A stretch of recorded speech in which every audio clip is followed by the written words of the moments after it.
हिंदू राष्ट्र था और हिंदू राष्ट्र है, हिंदू राष्ट्र रहेगा। ये कह रहे हिंदू राष्ट्र था, हिंदू राष्ट्र है। पहली बात तो इनसे ये जानना चाहता हूँ हिंदू शब्द आया कहाँ से, हिंदू शब्द की परिभाषा बता। श्री राम, बस हो गया। मोदी जी आएंगे, मोदी जी आएंगे। श्री राम, एक मिनट भाई इसको हाँ, आ जाओ। इससे सिर्फ रामायण के 2 श्लोक सुनना चाहता हूँ। बोल दी भाई, श्लोक बोल दियो, राम जी का भक्त है तू। रामायण के 2 श्लोक सुन। सुनो, कांग्रेस की सरकार आ गई ना, उस दिन जो बोलोगे हाँ आत्महत्या कर लूंगी, सबका सामने। और सुनो, और कांग्रेस देखो सुनो, अच्छा मोदी आ गया तो आप दिल्ली छोड़ के चले जाओ। अभी ये कह रही है कि अगर बीजेपी की सरकार नहीं आई तो मैं आत्मदाह कर लूंगी। हमने इनको भी देखा और इन जैसे कई बाबा को। एक बाबा कहता हिंदू राष्ट्र बनाओ, नहीं तो मैं मर जाऊंगा, आत्मदाह कर लूंगा, आग के हवाले कर दूंगा। 4 बार कर चुका, अभी तक मरा नहीं वो, अभी तक आत्मदाह नहीं किया उनने। तो रामराज चाहते हैं ना, सबके दिलों में रामराज चाहते हैं। तो रामराज ऐसे आएगा कि तुम जय श्री राम चिल्लाओ और किसी का कत्ल कर दो, ऐसे आएगा? कौन करता है जय सिया राम करके कत्ल? किसने किया आज तक, ये बताओ आप। भाई बता देता हूँ। सबसे पहला सवाल आपसे जुड़ना चाहेंगे कि आने वाले वक्त में चुनाव है तो देश का प्रधानमंत्री कौन बन रहा है? देखो मैं ये कहता हूँ, ये देश प्रतिभाओं का देश है। 140 करोड़ लोगों का देश है, ठीक। और जब भी कांग्रेस की सरकारें रही हैं या चुनाव लड़ने आई हैं तो कांग्रेस ने कभी पहले चेहरा नहीं दिया, इंदिरा गांधी और नेहरू जी को छोड़ के, ठीक। तो भैया लेकिन ये बात तय है कि जब भी कोई प्रधानमंत्री दिया जाता है वो बेस्ट दिया जाता है, एजुकेशन वाइज भी, नॉलेज वाइज भी और दूरदर्शी दिया जाता है, ठीक। सोनिया गांधी ने चुनाव लड़ा था, बहुत लोग कहते हैं रिमोट वाली सरकार, तो ये भी तो ध्यान रखो जीती कौन थी, सोनिया गांधी जीती थी, ठीक। और भैया लेकिन वो दौर कुछ और था, ये दौर कुछ और है, फर्क है दोनों में। देखो दौर क्या है भाई, लोग कहते हैं मोहल्ला बिगड़ गया, जमाना बिगड़ गया। दौर क्या है, हम और आप हैं, कुछ नहीं बिगड़ता। हम बिगड़ गए तो जमाना बिगड़ गया, हम ठीक तो जमाना ठीक, ठीक। तो भैया कांग्रेस का दौर आ रहा है, हर 10 साल बाद एक डिकेड के बाद माहौल बदलता है, ठीक है। जो लोग 2014 में 18 के थे, आज वो 28 के हैं, जिम्मेदारियों के तले हैं, ठीक। महंगाई समझते हैं, बेरोजगारी समझते हैं, इसलिए बीजेपी नहीं आएगी। वो जुमला भी समझते हैं, ठीक है, इसलिए कांग्रेस जरूरी है। लेकिन बीजेपी का नारा है कि इस बार 400 पार। वो बुरी बात नहीं सुनी आपने, बीजेपी का नारा है इस बार 400 पार कांग्रेस सरकार। पूरा नहीं सुना आपने, आधा है ये, आगे की लाइन भी तो है, अब पूरा सुनो, ठीक है। 400 पार कांग्रेस सरकार, ठीक है। लेकिन प्रधानमंत्री ने जो काम किया, इधर आइए, हाँ। मैं तो कल डेथ हो जाएगी। नहीं बेटा सुनो, मैं दुनिया 4 दिन की है। 74 साल की उम्र हो गई, सुनो 74 साल की उम्र हो गई, किराए में रह चुकी मैंने, अब नरेला में रहती हूँ, सुनो किस्तों में मकान ले रखी हूँ, सुनो। और मेरे नाम मंजू है, मैं आज भी बोल रही हूँ, यदि कांग्रेस की सरकार हो गई है, सुनो कांग्रेस की सरकार आ गई ना, उस दिन जो बोलोगे हाँ आत्महत्या कर लूंगी, सबका सामने। और सुनो, और कांग्रेस देखो सुनो, अच्छा मोदी आ गया तो आप दिल्ली छोड़ के चले जाओ। नहीं मैं तो नहीं छोड़ के जाऊंगा, मेरा देश है। मोदी आ जाए, योगी आ जाए, मैं तो जमीन पर लेट जाऊंगा, कोई भेजेगा जब भी जकड़ जाऊंगा मैं तो नहीं जाने का, मेरा देश है, ठीक। और मैं जीऊंगा भी यहीं, मरूंगा भी यहीं, तो ठीक। सुनो अभी ये कह रहे हैं, सुनो एक मिनट, अभी ये कह रही है कि अगर बीजेपी की सरकार नहीं आई तो मैं आत्मदाह कर लूंगी। हमने इनको भी देखा और इन जैसे कई बाबाओं को भी देखा। एमपी में एक बाबा एमपी में कहता हिंदू राष्ट्र बनाओ, नहीं तो मैं मर जाऊंगा, आत्मदाह कर लूंगा, आग के हवाले कर दूंगा। 4 बार कर चुका, अभी तक मरा नहीं वो, अभी तक आत्मदाह नहीं किया उनने। तो ये पॉलिटिकल लोग हैं, नाम मैं भूल रहा हूँ, आप कर लेना गूगल। नहीं है बाबा परमहंस भी है जी। तो देखो क्या होता है, हिंदू राष्ट्र था और हिंदू राष्ट्र है, हिंदू राष्ट्र रहेगा। हिंदू राष्ट्र किसी को बनाने की जरूरत नहीं है, हिंदू राष्ट्र लोगों के दिल में है, ठीक है। और क्या होता है कि हिंदू राष्ट्र था और हिंदू राष्ट्र है, कोई ऐसा नहीं है, लोग पॉलिटिक्स के लिए कहने लगते हैं। कहने आपत्ति है, ये कह रहे हिंदू राष्ट्र था, हिंदू राष्ट्र है। पहली बात तो इनसे ये जानना चाहता हूँ हिंदू शब्द आया कहाँ से, शब्द की परिभाषा बता दो। हिंदू से हिंद महासागर से आया हिंदू राष्ट्र, हिंदू। एक मिनट, गलत बोल रहे हैं भाई, ये गलत बोल रहे हैं, मैं क्लियर कर देता हूँ, नॉलेज लो। एक मिनट भाई, जब मुगल इंडिया में आए तो भारत की जो सबसे प्राचीन सभ्यता है, दिल्ली में बगल में ही साइंस म्यूजियम में पढ़ लेना, सबसे प्राचीन सभ्यता का नाम है हड़प्पा सभ्यता, और हड़प्पा का दूसरा नाम है सिंधु घाटी सभ्यता, ठीक। तो जब मुगल आए तो उन्होंने यहाँ के लोगों को सिंधु घाटी के नाम से जाना, ठीक है, यहाँ के देश को सिंधु घाटी। तो सिंधु का जो फारसी ट्रांसलेशन है, उर्दू भाषा की जो लिपि है फारसी, सिंधु का जो फारसी ट्रांसलेशन है उसको हिंदू कहते हैं, और वहीं से आया हिंदू, पहली बात। और दूसरा, मैं चैलेंज देता हूँ, 4 वेद, ऋग्वेद, यजुर्वेद, धर्मवेद, सामवेद, ठीक ठीक, इसके अलावा 18 पुराण, कल की रामायण, वाल्मीकि रामायण, रामचरितमानस, ठीक, गीता, ठीक, और तुम्हारे जितने खंड हैं, ठीक, जितने कांड है, सुंदरकांड वगैरह सब मिला के किसी भी किताब में जो ऋषियों की लिखी हुई हो उसमें हिंदू शब्द फाइंड करके बता देना। भाई धर्म का नाम है सनातन या शाश्वत धर्म, ठीक। हिंदू राष्ट्र कैसे बन जाएगा? और दूसरी बात, हिंदू राष्ट्र भाई से बता रहा हूँ ना, पहले कभी था, ठीक, आर्य राष्ट्र था, सनातन राष्ट्र था। और सुनो, तुमने देखा होगा माता आती हैं, सब में आती है, काली माता आती है, दुर्गा माता आती है, और जब माता देखा कि औरतों की आ रही है तो आदमियों के भी आने लगे भैरव बाबा। आज तक किसी में राम जी देखा क्या? क्योंकि भैरव बाबा आएंगे तो तांडव मचाएंगे, दुर्गा माता आएगी तो तांडव मचाएगी, लेकिन जिस दिन राम जी आ गए ना किसी पर, उस दिन वो तमीज़दार हो जाएगा, दूसरे से तमीज़ से बात करेगा, ठीक है, भाई का सगा हो जाएगा। तो रामराज चाहते हैं ना, सबके दिलों में रामराज चाहते हैं। तो रामराज ऐसे आएगा कि तुम जय श्री राम चिल्लाओ और किसी का कत्ल कर दो, ऐसे आएगा? कौन करता है जय सिया राम करके कत्ल? किसने किया आज तक, ये बताओ आप। भाई बता देता हूँ, भाई राजस्थान में पहलू खान अलवर कांड, ठीक, राम राम जय श्री राम के नारे लगा के उसकी हत्या कर दी। झारखंड में तबरेज, ठीक, जय श्री राम के नारे लगा के उसकी हत्या कर दी। दादरी में, ठीक, दादरी के अंदर है इखलाक अहमद, ठीक है, जय श्री राम, सिर्फ मां सोने का शक था, नारे लगाए और हत्या कर दी। और अभी जो कांड हुआ हरियाणा का, ठीक है, जुनेद और एक और भाई था, क्या नाम था उसका, नसीर, उन दोनों की गाड़ी में फूंक कर हत्या कर दी। सब कुछ राम के नारे के तले हुआ। और यही अगर अल्लाह अकबर के नारे के तहत हो जाता ना, तो ये देश आतंकवादियों का, कहते मुसलमान सारे आतंकवादी हैं, ठीक है। सुनो, आप ये बताइए कि राम के नाम पे हत्याएं हो रही हैं, ठीक है, आपका कहना ये है, ये बताओ आज तक कौन सा गगौत सनातनी जो टेररिस्ट नाम हुआ हो? किसी ने भी नाथूराम गोडसे आजाद भारत का पहला हिंदू, आजाद भारत का पहला आरएसएस का नेता नाथूराम गोडसे, जिसके पैदा होने से तीन लड़के पहले ही मर गए उसकी माँ के, इसलिए उसको नाक में नथनी पहना के 9 साल तक लड़की बना के रखा, नाम था राम, रख दिया नाथूराम। वो था आजाद भारत का पहला आतंकवादी, ठीक। और सुनो, अभी कश्मीर में पकड़ा गया था एक डीजीपी, ठीक, क्या नाम था, परमिंदर सिंह नाम था, ठीक, वो आतंकवादी साबित हुआ। पढ़ना, मैंने तो उतना पढ़ा नहीं है, लेकिन जितना मैं जानता हूँ, कैसे बोल नहीं, नाथूराम गोडसे की आप बात कर रहे हो, ठीक है। आप ये बताओ, गांधी जी चाहते तो भारत के 2 टुकड़े नहीं होते, भारत एक ही रहता, ठीक है। व्हाट्सअप यूनिवर्सिटी ज्ञान, मैं भी बताता हूँ, गांधी जी चाहते भाई देश, मैं 1 मिनट क्लियर कर देता हूँ भाई, इसलिए कहता हूँ किताबें पढ़ा करो भाई। जब देश की अवधारणा चल रही थी 1947 में, भारत किताब पढ़ के बोलने, अरे यार अगर ये किसी में लगा दे, भाई गांधी जी के विरोध में कौन लिख रहा है? आरएसएस लिख रहा है, हिंदू विचारक लिख रहा है। कोई भी साहित्यकार और इतिहासकार की किताब जो आरएसएस और हिंदू संगठनों से संबंधित नहीं होगा, अगर वो नेहरू की, जिन्ना की जिद और जवाहरलाल नेहरू की वजह से ये सारी चीजें हुई ना। गांधी जी चाहते थे ये सारी चीजें कर सकते थे, उनके हाथ में सब चीजें था। अच्छा, मुस्लिम लीग का नाम सुना तुमने? जी सुना है। कौन थी वो? मुस्लिम लीग के जिन्ना थे, उसके अध्यक्ष थे जिन्ना। देश की आज़ादी में किस किस का योगदान था? मुस्लिम लीग का था। 2 पार्टियां बताओ, भारत की 2 पार्टियां। मुस्लिम लीग और द नेशनल कांग्रेस कॉन्वेंट नाम था, कॉन्वेंट, हाँ, ठीक। तो भैया 2 पार्टियां थी, ठीक।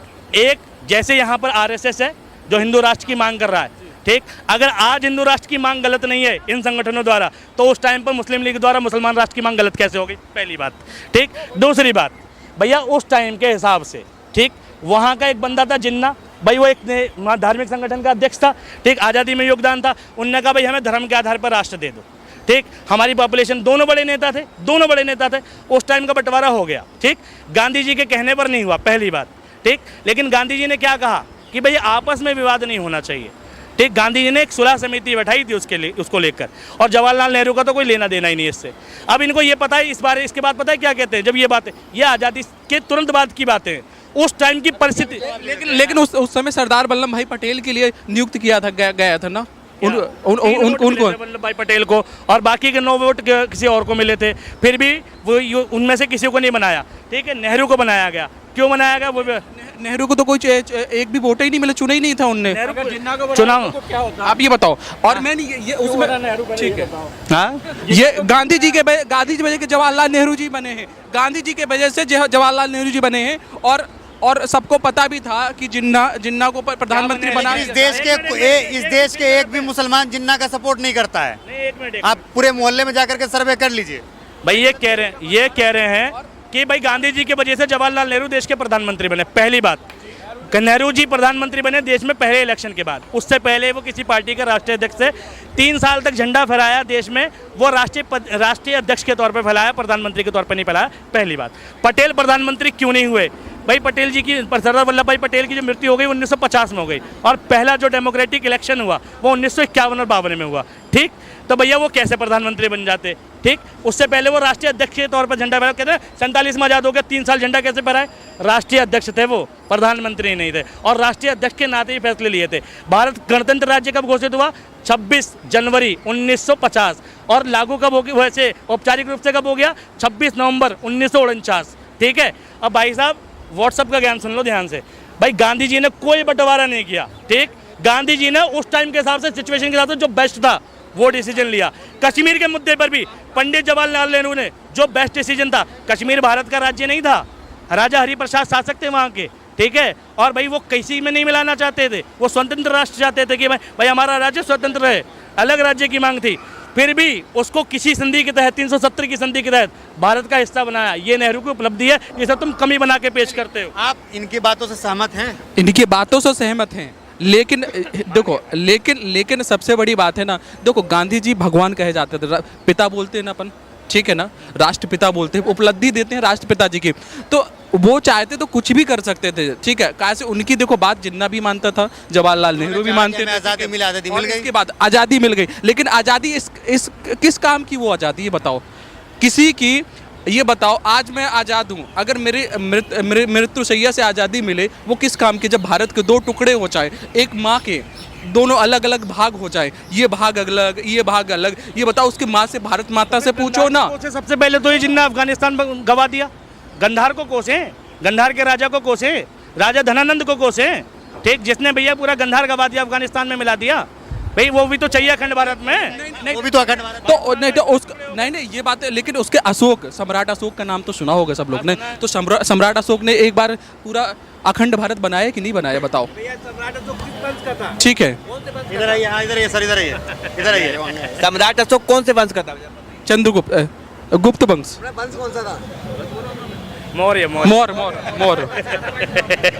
ठीक है, तो कोई बात नहीं। चलिए कोई नहीं, फिलहाल मोदी जी के काम से खुश हैं। चलो मोदी जी के काम, मोदी जी के नहीं, मोदी जी में जाएंगे तो बहुत लंबी कहानी अरे है। इतिहास के, देखो इतिहास के बारे में हमें उतना ज़्यादा नॉलेज नहीं है, ठीक है, लेकिन हम मोदी जी के हर एक काम से खुश हैं, और पूरी जनता को मोदी जी के हर एक काम से खुश रहना चाहिए। लेकिन राज्यों से हम दुखी हैं। मोदी जी आ रहे हैं, ठीक है, मोदी देखो, राज्य में कोई भी आए, चाहे कांग्रेस आए, चाहे आम आदमी आए, हमें कोई लेना देना नहीं है, लेकिन एक राष्ट्र में तो वही रहेगा। ठीक है, मोदी रहेगा। ये मोदी जी के काम से खुश हैं।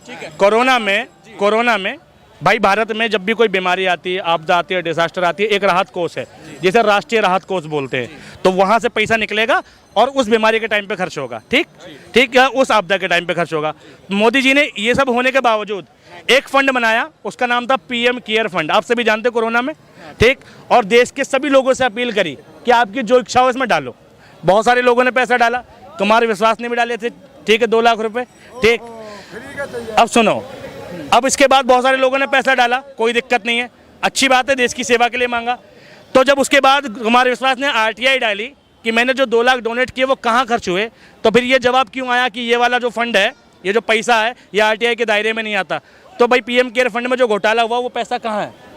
ठीक, मोदी जी ने उन पैसे का क्या किया? जवाब क्यों नहीं देते मोदी जी? दूसरी बात, मोदी जी मनमोहन सिंह को कहते हैं चुप रहते थे, बोलते नहीं थे, फिर भी सही कहा उन्होंने। हाँ सुनो, ये सही कहा। आज तक मोदी जी किसी मनमोहन सिंह किसी चीज में बोले हैं क्या? मैं भी साबित कर देता हूँ, सुनो। मनमोहन सिंह 10 साल में 9 बार प्रेस कॉन्फ्रेंस करते हैं, हर साल एक प्रेस कॉन्फ्रेंस करते थे, 10वीं बार में सरकार चली गई। ठीक, ये प्रधानमंत्री अभी 9 साल से एक भी प्रेस कॉन्फ्रेंस क्यों नहीं करी? लेकिन ये बताओ, हर बार विदेशों में कहीं भी जाओ, ठीक है, अभी मौन पे बात हो रही है ना। क्यों नहीं करी? देश में गूंगा कौन? प्रेस कॉन्फ्रेंस क्यों नहीं करी मोदी जी ने?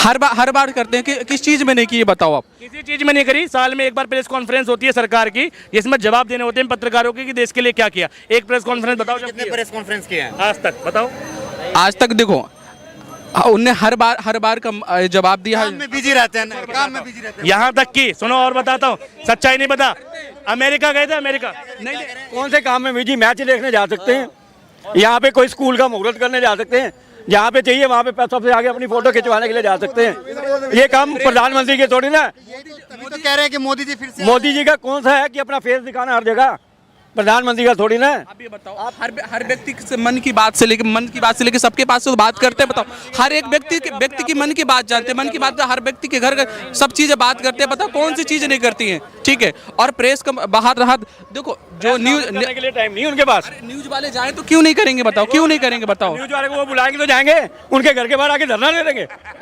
ये बताओ, सबके पास न्यूज वाले जाते जाना है, थोड़ा हमें भी बताया। बताओ, आप एक बार उनके गेट के आगे खड़े होकर दिखा दो 5 मिनट। तो सबको ही खड़े हो एक फिलहाल मोदी जी आ रहे हैं 24 में। अरे नहीं आ रहे, कैसे भी नहीं आ रहे भाई, मोदी जी आ रहे हैं। नहीं आ रहे। आएंगे नहीं आ रहे भाई, नहीं आएगा। जय श्री राम। बस हो गया। मोदी जी आएंगे, मोदी जी आएंगे। एक मिनट भाई, इसको हाँ, आ जाओ। इससे सिर्फ रामायण के 2 श्लोक सुनना चाहता हूँ। बोल दी भाई, श्लोक बोल दियो। राम जी का भक्त है तू, रामायण के 2 श्लोक सुनो। श्लोक तो नहीं पता सर भाई तो अबे यार देखो ये हालत है। नारे लगा रहे थे। बिहारी हाँ बिल्कुल। अब सुनो देव पूज पद कमल तुम्हारे, सुन नर मुन सब हों सुखारे, कौन सकाज। हाँ, समझ रहे हो, जिसको ज्ञान है वो नारा नहीं लगाएगा, और जो ज्ञानी है वो खूब चिल्लाएगा, ठीक है भाई। जो राम जी को पढ़ लेगा ना, वो चीखेगा नहीं, शांत होगा, ठीक। पहले हम जब हमारे अड़ोस पड़ोस में बहुत लोग थे, भैया राम राम, भैया राम राम, और भाई भगवान के लिए जाते थे ना पूजा कर, जय श्री राम, प्यार से बोलते थे। अभी क्या लगा रखा, जय श्री राम। भैया किसी पड़ोसी को बुला रहा, ठीक, निकल बाहर घर से, कहाँ है तू, ठीक है। श्रद्धा से ले भाई, तमीज से ले, भगवान का नाम है भाई। उम्मीद करता हूँ कि आप लोगों को वीडियो पसंद आए होंगे। अगर वीडियो पसंद आए तो वीडियो को लाइक, शेयर और चैनल को सब्सक्राइब कर दें, ताकि ऐसी ही मस्जिद वीडियो आप तक बआसानी पहुँचता रहे। तो मिलते हैं अगली वीडियो में। अस्सलामु अलैकुम।